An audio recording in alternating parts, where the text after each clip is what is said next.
Hi everyone, welcome to Dietitian Talk with Sydney and Annie. We're going to go over some label information, nutritional labels, and answer any questions that you all have. A general rule of thumb when label reading is we first want to look at the serving size of what we're eating. And then for after surgery, we do want to pay attention to our protein as well as our total carbohydrates. And that's the main really things we look at. We don't really need to focus too much on calories, just kind of your protein, your carb serving size. Yeah, there's a lot of information on a nutrition label, so you don't need to get overwhelmed with all of it. The main things you're looking for, like Sydney said, are total protein, total carbohydrates. Sometimes some products are going to give you both net carbs and total carbs. It's up to you which one you really want to track and you want to read. I like to say total carbs just because every product is going to give you total carbs. Not every product is going to give you net carbs. So if you are someone who likes to count net carbs, what you would do is you would just subtract the fiber from the total carbohydrate if what you're looking at doesn't give you the net carbs. Yeah. So net carbs is just basically the sugar that's in the product, and a lot of times the net carbs will be at the front of the label. So if you are counting total carbs, there can be some misinformation from the front of the package you're reading versus the food label on the back. Yeah. So total carbohydrates is equal to sugars plus starches plus fiber. So a lot of times people ask me, should I be counting sugars? So you don't necessarily need to count sugars separate from total carbohydrate because the sugars are included in the carbohydrate. And again, we recommend about 30 to 45 grams of carbs a day when you feel ready, when you're at your healthy goal weight, or 15 grams or less of carbs per meal. And now that can change. You can go lower if you want as well. Yeah. Could you explain what fiber really is and why that would be important to either count that in as your net carb or take that out to count your net carbs? Can you just discuss the fiber a little bit? Yeah. So fiber can be soluble or non-soluble. So non-soluble, I'll do my best to explain. Non-soluble, for if you imagine like a piece of celery, a lot of that is not going to break down in your system and it's just going to go right through you. It's going to pass through you. There's small amounts of soluble fiber that you may absorb, but for the most part, fiber in general is a part of the food that you're eating that you're not going to absorb. So also fiber, kind of think of it as one fiber is like a scrub brush, so it kind of cleans you out. The other fiber keeps you regular and flowing through. Fiber is great. So usually if a product has more fiber, it is a little more nutrient dense. Fiber also helps slow down the impact of blood sugar. Even if we're not diabetic, sometimes we do have to pay attention to blood sugar balance. So more fiber does slow down our digestive system from emptying, slows our blood sugar balances, and kind of keeps us maintaining and healthy throughout our journey. Okay, so what about fats? Do we need to track or worry about fats? We can also track fats. For fats, it's similar to our carbohydrate goal, so about 30 to 45 grams per day. Now, some people can be extra sensitive to fats, so if you've had your gallbladder removed, you do want to be mindful of how much fat you do have in one sitting. Yeah, you kind of know after surgery if you're someone who's sensitive to fat or not. That 30 to 45 gram a day range is pretty conservative, so that kind of protects those who have just had surgery, who may be a little more sensitive to it. But if you are someone who is able to tolerate more fat, you're maintaining your weight in a healthy place, it's putting your calories a little bit higher, but you're doing okay with that and you're not wanting to lose more weight, then that's not necessarily a problem either. Fat does help keep us full longer. In our food label, I think it's breaking down into, saturated fats as well. You can just look at the total fat if you're concerned. There are different healthy fats and not the best fat. The more healthy fats are going to be like your avocado, your olive oil, nuts, nut butters, those kind of things. Just with anything though, portion control matters. So just be mindful of that, how much fat if you want to track. fats are important for those fat-soluble vitamins. Yeah, also, Mhm. fat soluble vitamins, So cutting fat that helps. out Yeah. completely is not Yeah, we don't want to cut Right. out fat completely. Not at all. Yeah. Right. Question is, how do you get the valuable information from the bulk packages that don't have the information? Oh. Any suggestions? I don't know is there an example, a specific example? Okay. I mean, maybe logging in a food app to see if, search what it is. I'm trying to think of what a bulk package would be without a nutrition label, but I would think searching it. Yeah, so Bariatric is a great app for those of you who don't already use it. So if you, for instance, like I'm trying to think of a bulk general item might be like, I don't know, corn or something. Say if I were in the Bariatric app, I could just search corn and it's going to give me kind of an average nutrition information for corn and what serving it would be. So if it's a bulk package like that's kind of a general, bulk produce or something like that, or like a whole food versus a very specific branded product, it could give you good information there. And also it's okay to vary your macros. It's okay to sometimes go over in protein, to go under in carbs, that kind of stuff. It's okay for that. If you're not on that mark each time, it's okay. How much protein do we need the first few weeks after surgery? So your goal is that 50 to 60 grams. Or so 15 to 20 grams per meal. Yeah. And so, and there may be a couple, especially the first couple days, first week Very after little surgery, you protein, may not be quite hitting 50 grams.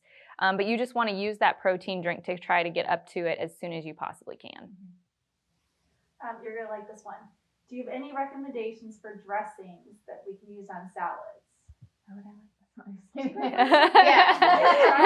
this one? Yeah. So my favorite is chimichurri sauce, which we kind of did a little demo earlier. So a lot of you may have seen that, which is great on meat, but I also like to put it on salads. So you would just mix like parsley and cilantro and olive oil and some white vinegar and some garlic, pepper, whatever else sounds good to you, throw it all in there, blend it together.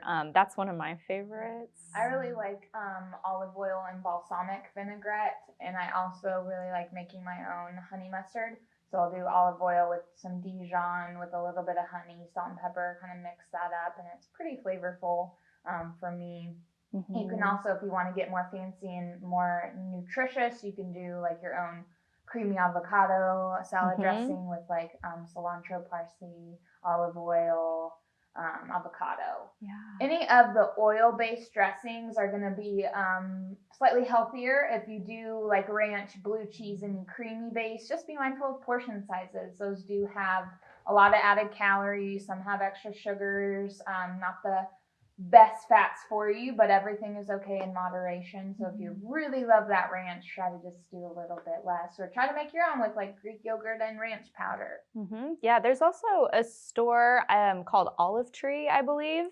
There's a couple locations in the Kansas City area, but they just sell like oil and vinegar, and they have a million flavors, and it's delicious. And so if you're into making your own, if you're into making your own dressings, that would be a fun place to kind of check out too. And we do have some sauces on our Pinterest page as well. Explain the difference between, if you're looking at dressings, salad dressings or sauces, sugar-free or fat-free, what would be a better choice? Yeah. So that's going to kind of come back to the individual again with the fat part of it, at least, because it just is kind of depends on how tolerant you are to fat. If you are like 1 week out and you're really sensitive, maybe go with more of the lower fat or fat-free. I'm not going to say that you need to do fat-free or sugar-free for dressings if you just keep it on the side instead of throwing it all on your food and then just kind of dip your fork in it.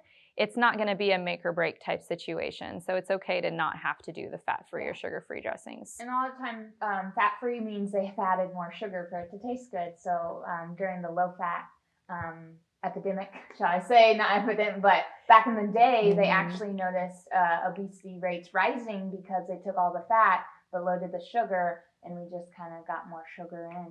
And so you can definitely, like Amy said, kind of test it out for yourself.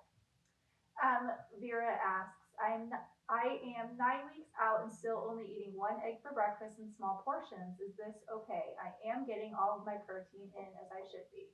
Yeah, that sounds like it's okay. Yeah. I honestly, a lot of people struggle with getting more than one egg. I don't know if you've noticed after surgery, but a lot of people cannot get to 2 eggs, even though it's in our binder. And as long as you're, getting your 3 meals or, doing that protein shake, then you're getting all your protein, and that's fine.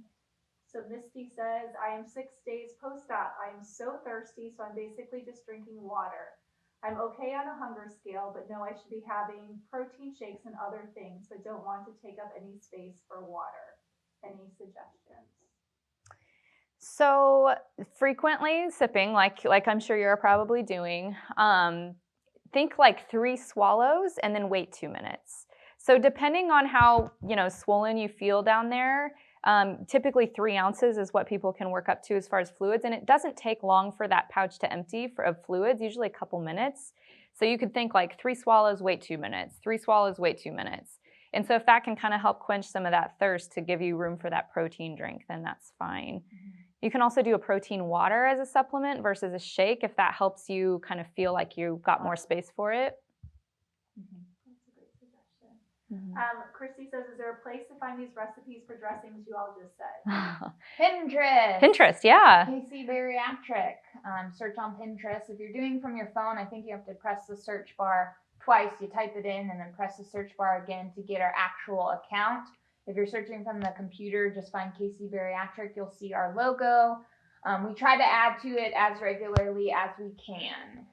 And if you found a recipe on Pinterest from ours and you like it, go ahead and post it on our Facebook page or, make a comment so we know that these are good recipes or to share them around.